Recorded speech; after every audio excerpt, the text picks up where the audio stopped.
most of we will at the food taster, the final products of that tree. We're very glad that that tree was there.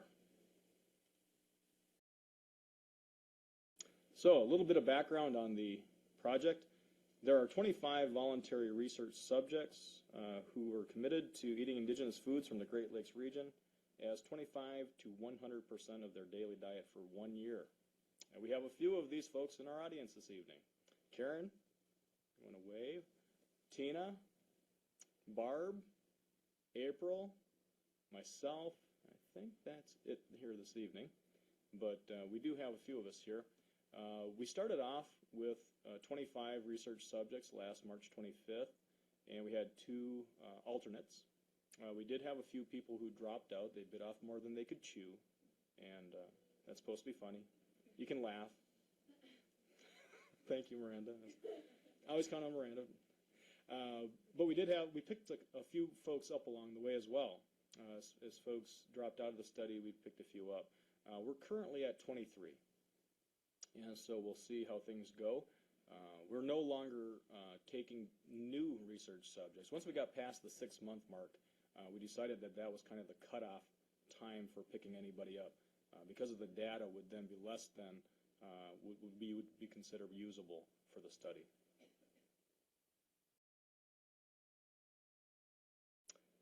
Part of the work that the freshman fellows and Sam worked on is developing a master food list. And this took a long time. So that planning phase, what we were working on a lot was this. And you can see that, the number 244, that's about 240 plant varieties that we had to look up and make sure were included legitimately within our study. That does not include about 50 varieties of asters. So you add another 50 to that, we're just around 300 varieties of plants or species of plants. That also includes mammals, birds, fish, fungi, insects, amphibians, reptiles, mussels, and other. So things that didn't fit into some of those other categories. That was a lot of research, about a year and a half worth of research. It was fun, and we're still, every now and then, we still are debating, should we include this, should we not include this? We're still going back and forth. This is a work in progress. It's much better now than it was. We are making less and less changes as we go along, which is really good for the research subjects because they have to depend on this list to know what they can and cannot eat as part of the study.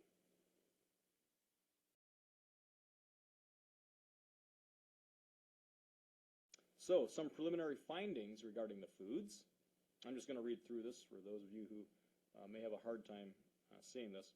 Preliminary findings show that wild rice, corn, sunflower, berries, wild leeks, beans, maple, sweet potatoes, pecans, and turkey are among the most common foods eaten by research subjects. Wild rice is most commonly eaten as a dinner item, but is also eaten as leftovers for lunch, mixed with berries for a breakfast meal.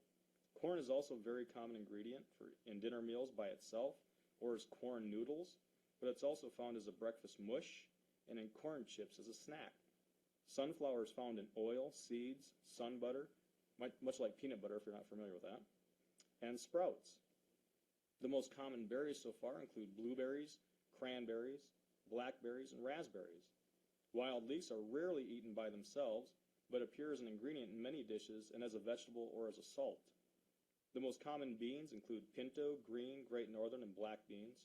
Maple products are the choice for sweets on the diet and come in the form of syrup, sugar, candy, and cream. Sweet potatoes are the most common starchy food after wild rice. Pecans are the most common nut ingredient, and turkey is by far the most popular meat based on price and versatility.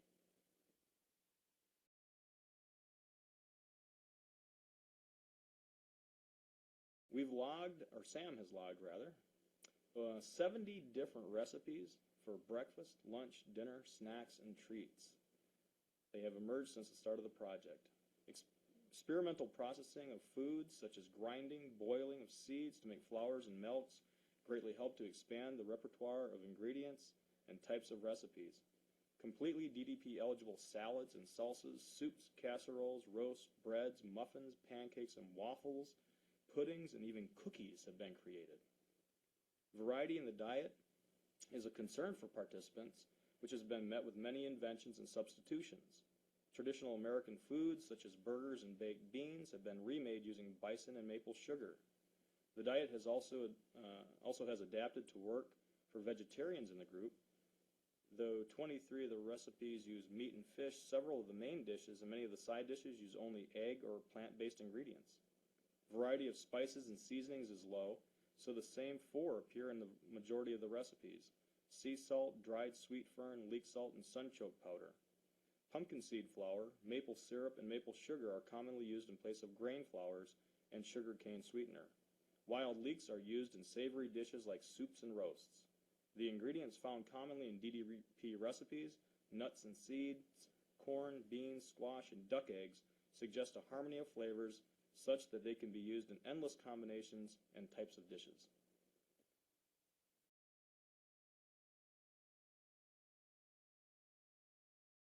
The research subjects also committed to keeping an online daily journal of their eating habits and physical activities. This is a photo of the first meal that I actually ate on this diet. This is after I just came off of a 4-day fast. So you can see there's wild rice. I think that's blueberry, cranberry, maple sauce, cornbread muffins. I think that's corn. Sweet potatoes. As we get further over here, I think there's the venison. And I think that includes both heart, liver, and kidneys,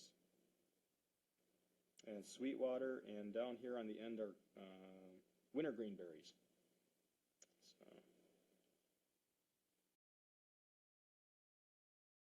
And here's what I wrote in my journal that evening. This morning I was still on my 4-day fast. I began fasting Wednesday after lunch and broke my fast today at noon. During my fast, I had only water and cedar tea. It was a good fast, and many things came to me during the 4 days. I'm intrigued about what will come now as a result of this time of solitude and reflection. For my feast meal, we each had a wintergreen berry, venison heart, kidneys, and liver, stir-fried with leeks and mushrooms, spiced with leek salt, kosher sea salt, sweet fern, and maple sugar, roasted turkey, spiced with leek salt, kosher salt, and sweet fern, cornbread, made with duck eggs, sunflower oil, maple sugar, kosher sea salt, and water. Sweet potatoes with maple syrup, wild rice, crabapple sauce, mixed with blueberries and maple syrup. Sunflower sprouts with sunchoke salad and Sweetwater. I had only 1 plate of food for the feast, but it really filled me up after not eating for 4 days. It tasted so good, too, I hated to stop eating.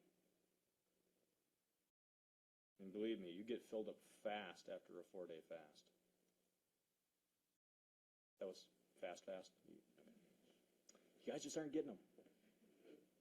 Preliminary findings suggest that the most common categories of physical activity among research subjects have been housework, something some people often miss as far as physical activity, yard work, walking, biking, stretching, foraging, harvesting, running or jogging, shopping or doing errands, gardening, fire building, wood chopping. It's highly probable that much physical activity is being underreported by research subjects due to the routinization of daily tasks. Some things just go unnoticed. You would do it and you wouldn't necessarily think about it. So we think it's underreported.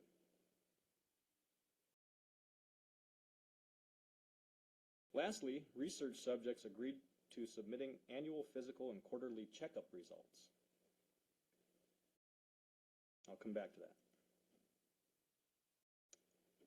Tell you about some of the activities we've been doing since the beginning of the diet. This is a trip we made to one of the research subjects' house. I guess you'd call it a farm. She has a pretty big garden and lots of space to forage, a crick, and we went back foraging on her land. It was a great day. Started off, we just went out in the woods, found lots of stuff to eat. We were going to come back up later and have a meal. And when we got way out in the woods, it started pouring down rain. And so we had a long ways to run back in the rain. But it felt good. It was summer. It was kind of a warm rain, so I didn't mind. So that's kind of the, we've been out foraging a few times on the diet, and that's one of the activities we like to do. This is us at Wild Rice Camp. This is Tina and I think this, Danny Garso took this picture.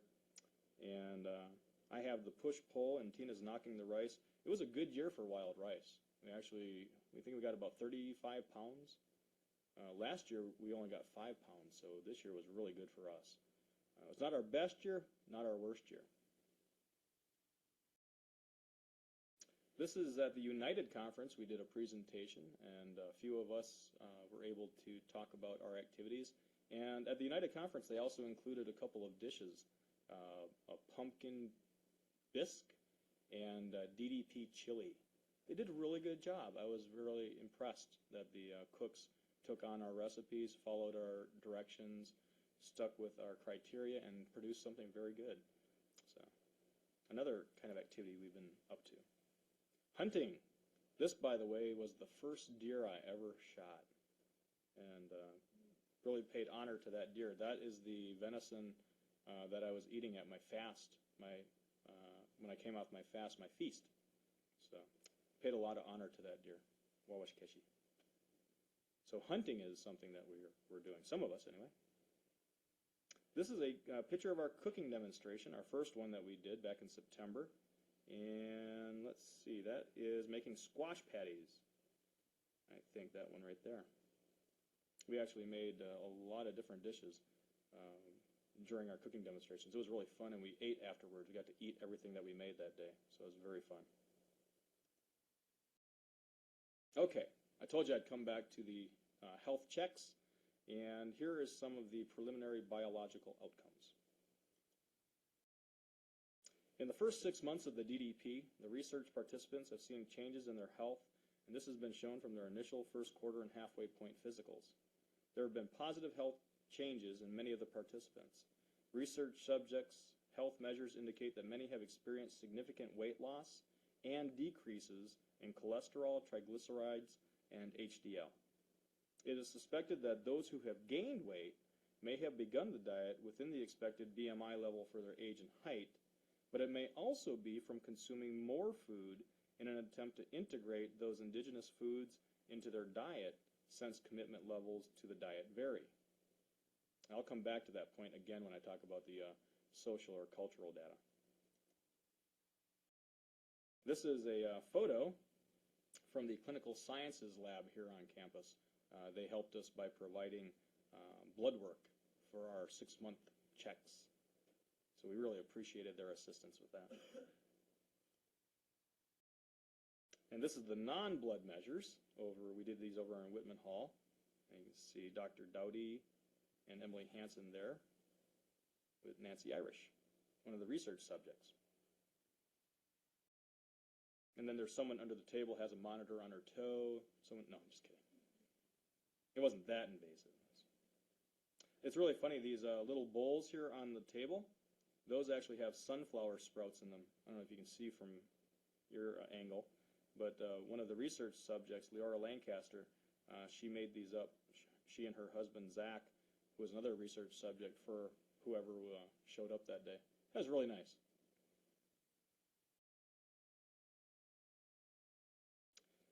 Also among the health data, known illnesses were reported on the pre-assessment, so at the beginning of the diet. Changes for these have also been noted, and examples include a case of gallstones, allergies, skin disorders, and ulcerative colitis. The ulcerative colitis I can speak directly to because I came in with that. And ulcerative colitis is small perforations in your colon, and it's a terrible thing to have to live with. I've been living with it since 1995, and since the beginning of this diet, I have not had to deal with that. And I am so glad. To me, it's an amazing thing that has been a product of this. The other thing that I came in with, which really isn't spelled out here, is I would get indigestion to where I'd have to take 2 Tums or Rolaids or some kind of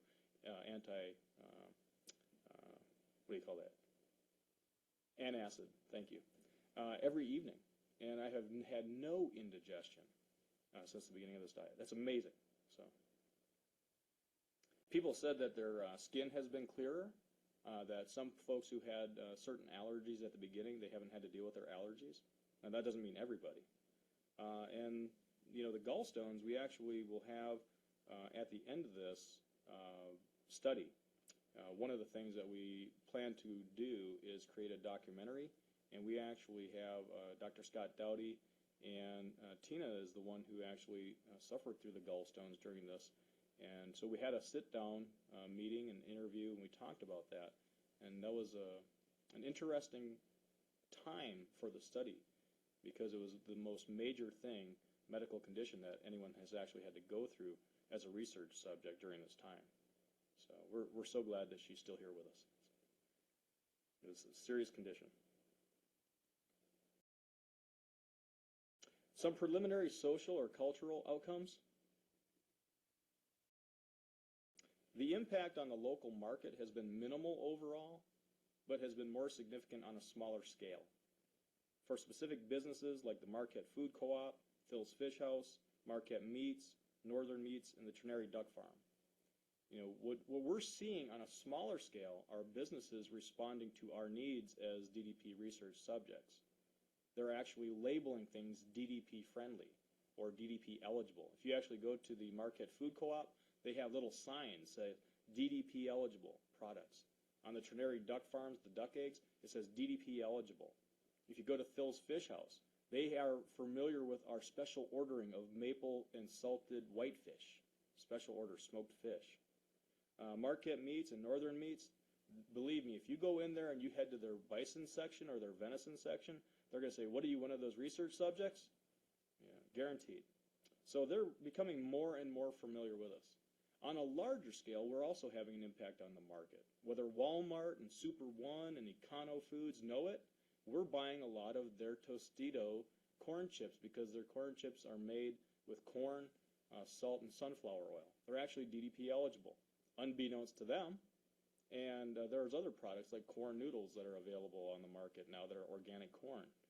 And so we're starting to find these little things that are DDP eligible that are still out there, and they didn't make them for us, they didn't label them for us, but we're still able to incorporate them into our diet. Research subjects have reported that their experience has had the greatest impact on immediate family members or those who live in the same house. This is due to the common tradition of meal sharing among family members. This has also been common around the Center for Native American Studies at lunchtime. Guarantee, if you come by the Center for Native American Studies at lunch, you're going to see at least a few of us eating DDP meals. I can't guarantee if everybody comes by there, we're going to be able to feed you. So let's not have everybody running over there tomorrow. But it is something that has become a tradition, whether that's at the Center for Native American Studies or for families at home with their loved ones or their friends. It's having the greatest impact in that way. But there's also others outside of those immediate family members who are also being impacted. I think if we go on Facebook, go to our Facebook site, which I'll show you later, it's interesting to see how far out the DDP is actually getting into the media and into these social networks, layers deep. You go further and further away from the nucleus, which is here in Marquette on campus, and you have people looking at this out in California, out in Hawaii, and they're Facebooking back and forth saying, hey, I want to do that. Sam just responded to one woman's request. She's on the northwest coast, I think, and she says, hey, I want to do this thing. How do I do it? So we're getting fans from everywhere are starting to contact us. Convenience and price of food have played a major role in the study. For research subjects committed to the 100% level, this has been a limiting factor in how much of certain products are affordable on the market and how much preparation is needed on a daily, weekly, or monthly basis to have a continuous supply available. For those committed at less than 100%, it's also been a concern. They have the option to eat non-DDP foods as a portion of their diets, but when they quote-unquote cheat, as one of the research subjects said, they often experience DDP guilt. Now, this is a really interesting phenomenon because it really didn't exist before the DDP. So now they feel guilt when they eat these things. And I've heard this from every research subject I've spoken with, that they feel guilty when they do these things. And in some ways, it's kind of good because it offers greater fidelity to the study when they feel guilty and they then start to increase their food intake, DDP foods. But it's also causing anxiety. And so we don't want to necessarily do that to them, but it's probably one of those byproducts, those unintended byproducts. So also we have a look at some preliminary legal and political outcomes. Treaty rights have played a significant role in this project. The difference of rights between native and non-native and between different tribes has impacted how research subjects access foods or not.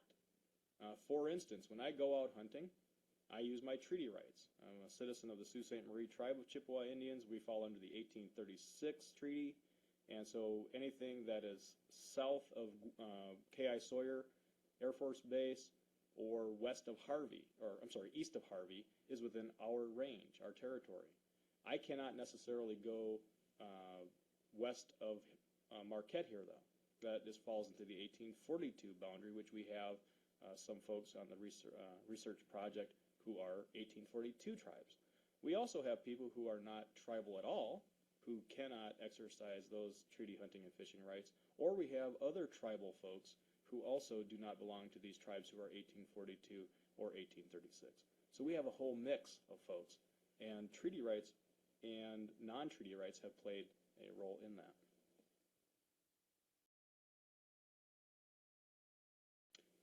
NMU policies regarding potlucks, public access to the share drive, and even parking have all impacted the study. And this is really interesting for us because we're from NMU. This is an NMU-sponsored project, and yet we find that policies like these are going to impact our relationship with the study, with our experience. For instance, we're really not supposed to have potlucks here on campus. And so that, when you're doing a food study, it's kind of expected that you're going to be eating food with the research subjects because that's part of the social and the biological as well, that we have these things. So the policy is getting in our way. We were trying to go out to the wild rice camp, and just simply having a policy against certain people parking on campus then required us to have to figure out, well, how do we then get these people into the vehicles so we can get out to camp? It's just sometimes it seems kind of silly, the ritualization of rules. You just can't get past the rules in order to do your work sometimes. There's other rules, may seem less important, but they impact it nonetheless, like Carmike Theaters. How many of you have watched a movie at Carmike Theaters lately? I like to do that too.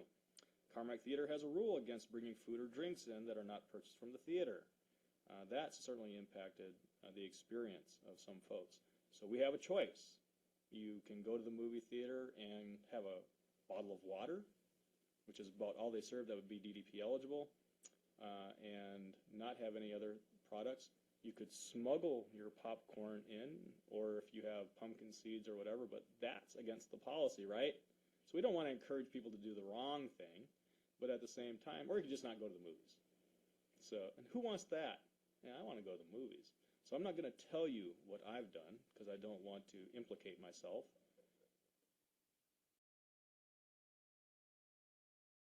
Finally, there are the internal DDP rules. This is something that has also impacted us on a legal political level. We require 25% or more commitment level. Research subjects do not have the option of falling below a 25% level. If they do, they're in jeopardy of being kicked out of the study. And so that is a rule that has caused some anxiety. Well, what happens if they do fall below? Unfortunately, 25% or below, it just wouldn't be significant enough for us to really get much data out of it. So that's caused a little anxiety. It's one of those internal rules that we just have to live with. Daily journaling about food and physical activity has also caused a great deal of anxiety. It's a lot of work. When you get home from work and it's 9 o'clock and you have to put the kids to bed and make dinner, and you have to make 2 dinners because you have to make your dinner and the dinner for the other folks who are not DDP, and you got to walk the dog, and you got to do the dishes, you got to do the laundry, you got to get ready for tomorrow. Journaling is the last thing you want to do, believe me. As the principal investigator for this, as a research subject, as a dad, a husband, and a dog owner, I have certainly felt this anxiety. At one time, I estimated that I was putting on average, sometimes more, sometimes less, about 3 hours a day just into this project. That's a pretty significant chunk of your day on average. Some days it's from 5 a.m. till 11 p.m. It's just nonstop DDP stuff. So I understand why that is a cause of anxiety. But that's our data. That's a big chunk of our data. So it's one of those things that when we committed to this, maybe some folks didn't realize what they were committing to. And I get that. But we definitely have to keep encouraging them to provide us with this data. They're our number one source of data. So we rely heavily on our research subjects to give us that information. We have some anticipated products that will come out of this, including the final report. I just turned in a mid-cycle progress report for a faculty grant. We anticipate a textbook about indigenous foods in the Great Lakes region. Certainly a scholarly article will be a product. I was invited to submit a chapter already for a book that they're putting out of Arizona State University called Indigenous Innovations. So that's going to be exciting. I've already agreed to it. And the chapter title will be Spirit Food. So that's going to be a cool chapter.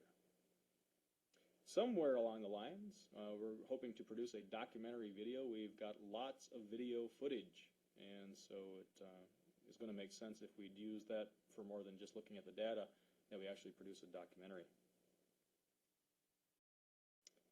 Indigenous food posters. As we've been working in the Culinary Arts Kitchen, if you've ever been in these kitchens where they have posters up about food products, they don't have any that are indigenous foods. They're kind of mixed throughout there. So we want to make some posters that are indigenous food posters. And I think the one you've all been waiting for is the cookbook. And I think that's going to be the most exciting one because people are going to be able to take that home and make these foods on their own. What's going to happen in the future here? Well, winter's a new challenge for us. We haven't experienced a winter on the DDP. Traditional holiday foods, the whole Thanksgiving meal, Christmas meal, comfort foods, the whole chicken and dumplings, those things that you commonly think of as winter comfort foods. Shortage of foods. A lot of the species, plant species, are not going to be available, even on the market. If you go out and try to forage stuff that was available this summer, you're not going to find it. Well, even on the market, based on the droughts that we've seen, there's still going to be a lot of those foods that are not going to be available on the market either. So we may have a shortage of foods that could impact our study significantly. I imagine it will. The end of the DDP implementation phase is definitely looming out there. It's on all of our minds. It's less than 5 months away now. Well, what's going to happen when it's done? Are we ever going to see each other again? Who's going to keep eating this way? Are we going to do a follow-up study? All of these are big questions for us. We don't know what's going to happen. It's off there in the distant future.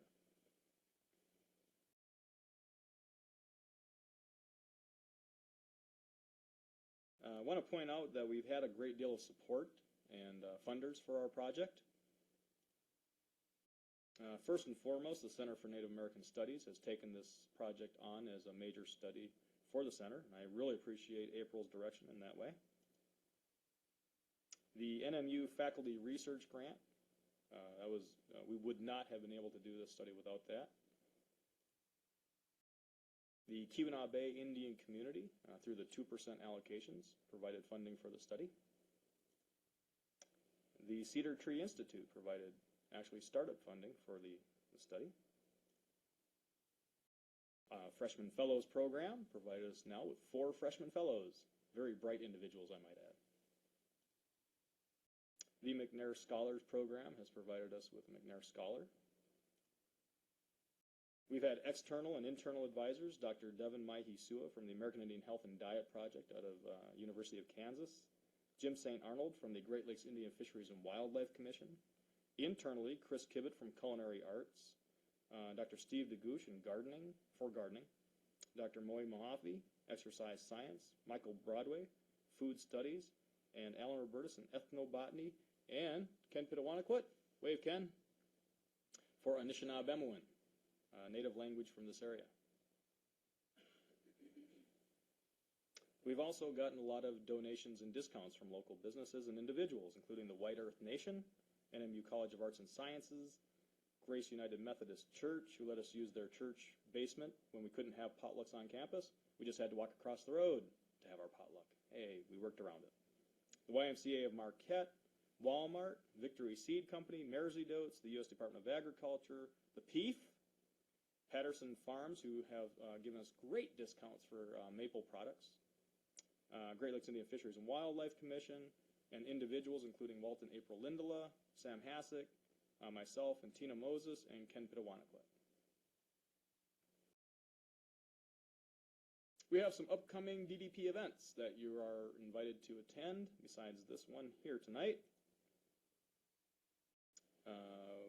Let's see, tomorrow we have the start of our mini DDP challenge, or what some folks are referring to as the Week of Eating Indigenous Foods. And so we're challenging you all to try to eat indigenous foods for 1 week from tomorrow until the following week at the Food Taster, November the 9th. And so if you're up for the challenge, see how much you can commit to. See if you can do 25 to 100%. See how close you can get. And then tell us about your experience. Go to our Facebook site, which is our primary method of communication with the general public, and tell us how it goes. Tell us what you experienced. And see what you can find on the market. See how much it takes to actually do this diet. We have First Nations Films and Foods, the movies Good Meat and My Big Fat Diet. Good Meat is about a Lakota man who ate bison as his primary protein. He went for a very long time, and it had significant changes for him. You can see that. My Big Fat Diet is about a community in British Columbia that actually the whole community started incorporating traditional foods back into their diet, and they had significant changes in their health outcomes. And you can see that on November 7th at 6 p.m. That's a Wednesday. And again on Tuesday, November 13th, if you missed that first date, and they're both at 6 p.m. in Jamrich Hall 102. We have a presentation next week on Native Culture and Foods by Abenaki author Dr. Joseph Bruchak, who is the author of, let's see, what are some of his books? Keepers of the Earth series. Oh, it's in this room here. So. Oh, okay. It's not in Whitman Hall. My bad. And, of course, the 12th Annual First Nations Food Taster, November 9th, 5 to 7 p.m. in the Jacobetti Center. And we certainly hope you guys come to that. We have tickets here this evening for sale if you're up to it. And we have some posters. So on your way out, you can take care of that. That will feature a lot of our recipes from the DDP.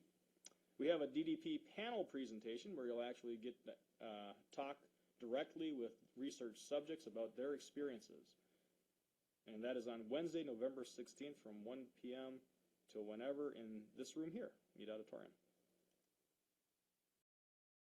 And rounding out Native American Month activities regarding the Decolonizing Diet Project, we have the Female Perspective presentation by April Lindola. And that'll be on Tuesday, November 27th at 5 p.m.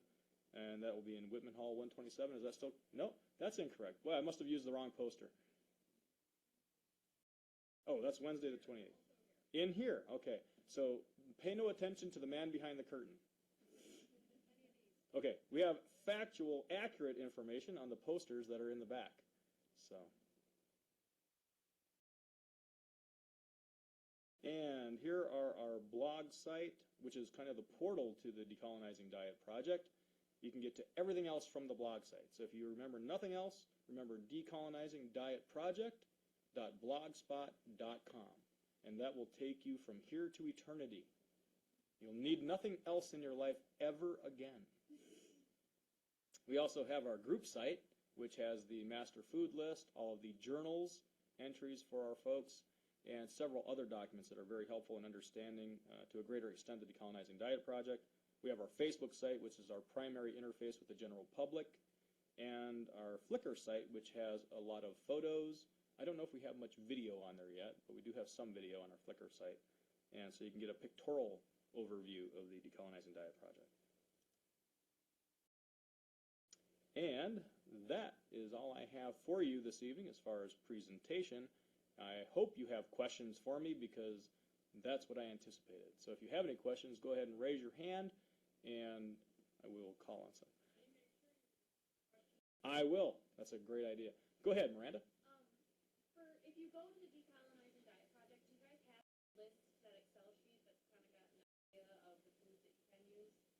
Yes. The question is, if you go to the websites, which would be the group site, you'd want to go to the group site, the one that says DDP group site. That's on the shared drive. And as the general public, you can see what's on the shared drive. You can even download what's on the shared drive. You just cannot respond to anything on the shared drive. You don't have the option of uploading any messages or anything. So for you, it'd be less interactive than it would be for the research subjects and the staff. But you can view the Excel spreadsheet, and you can even download that. Other questions? I should have put some plants out there. Okay, Sam, and then the gentleman in the back.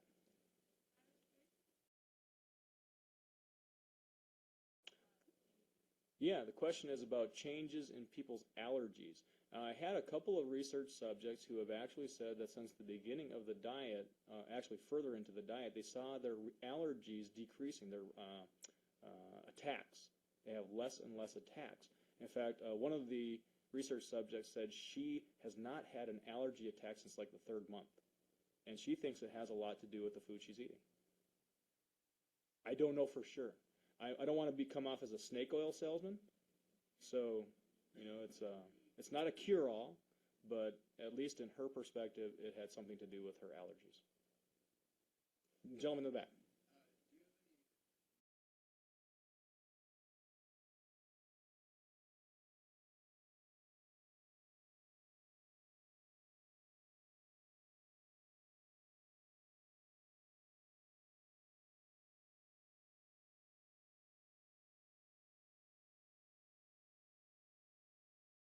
Mm-hmm.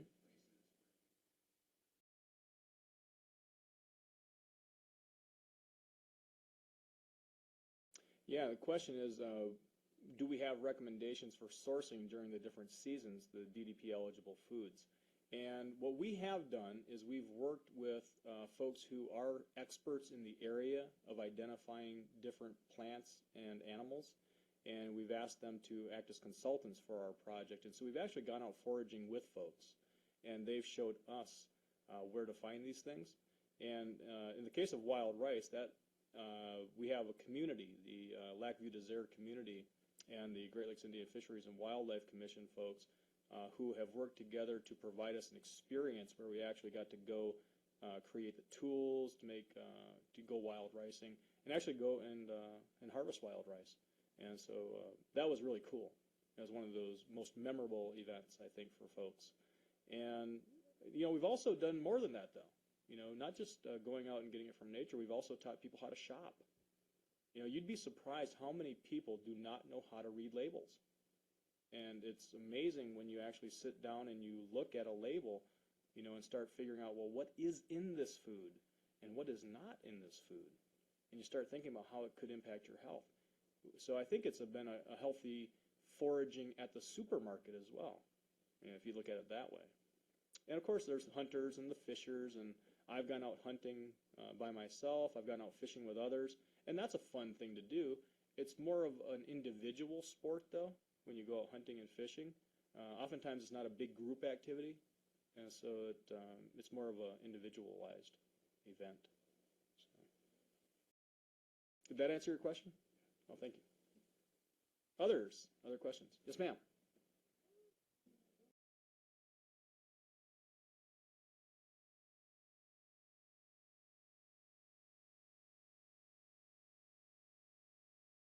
Mm-hmm.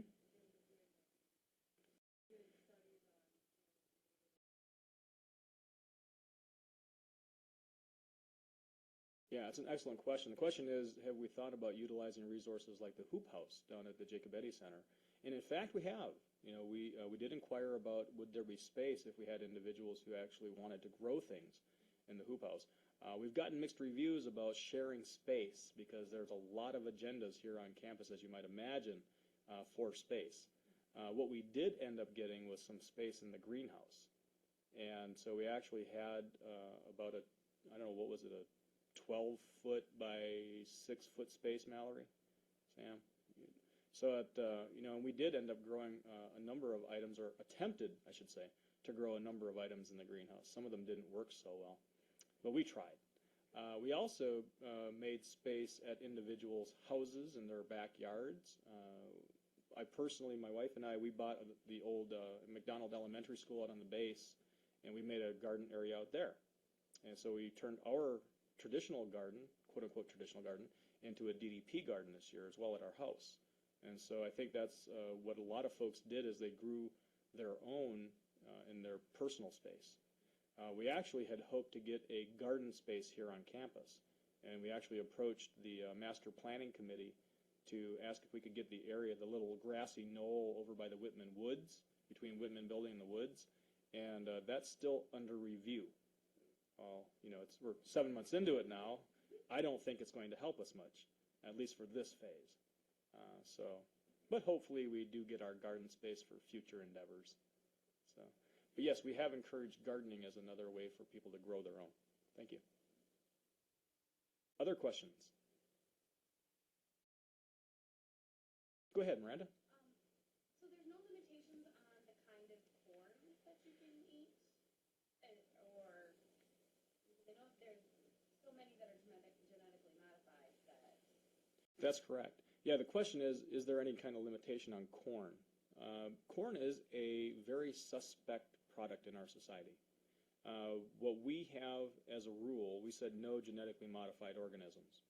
And so it requires us then to look at corn and see what the policies are of labeling. They do not have to be labeled GMO.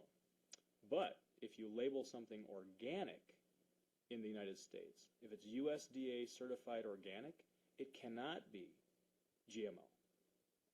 And so that's the way we have approached it, is if it's not labeled organic in the United States under USDA guidelines, it's just not eligible. It's suspect. I would not eat it. Some people have no problem eating GMO products, and for the less than 100%ers, that's fine, but not for me.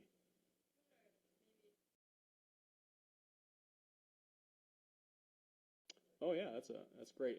April's point is we should offer a little more explanation about corn oil. I had an interesting interaction because my wife, Tina, doesn't really do well with sunflower oil. It's just not a preferred taste for her. So I was like, well, what can we use as a cooking medium besides sunflower oil? And we did find a few others. There's pumpkin seed oil, and that's rather expensive though. It's pricey, like $14 a jar. Small jar, by the way. But corn oil is like produced in gallons, and it's cheap. And so I was thinking, well, hey, I'll just find some organic corn oil, right? Guess what? You can't find it in the United States.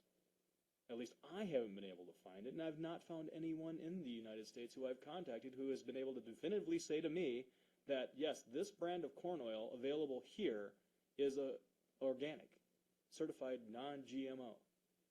But if you go outside of the United States, you can find organic, non-GMO corn oil available at your local grocer. Now that's just confusing to me, because when you look outside the United States, the corn oil they're selling, guess where it's from? Here, Mount P in the United States. Now that's just confounding. I think there's a conspiracy, folks. What else explains it?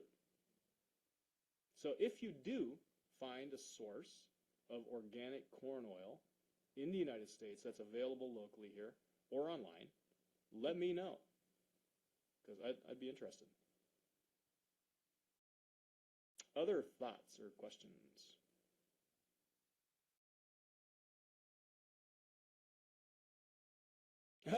Smuggling corn oil from Canada? Well, at least we're not having people smuggle stuff into the movie theater. Well, not officially at least. Well, I thank you all for spending time with us here this evening, and I hope that this has been a good opportunity for you to get to know the Decolonizing Diet Project a little bit better and to see what we've been up to over the last 7 months. Where the countdown continues. Miigwech, thank you. Good night.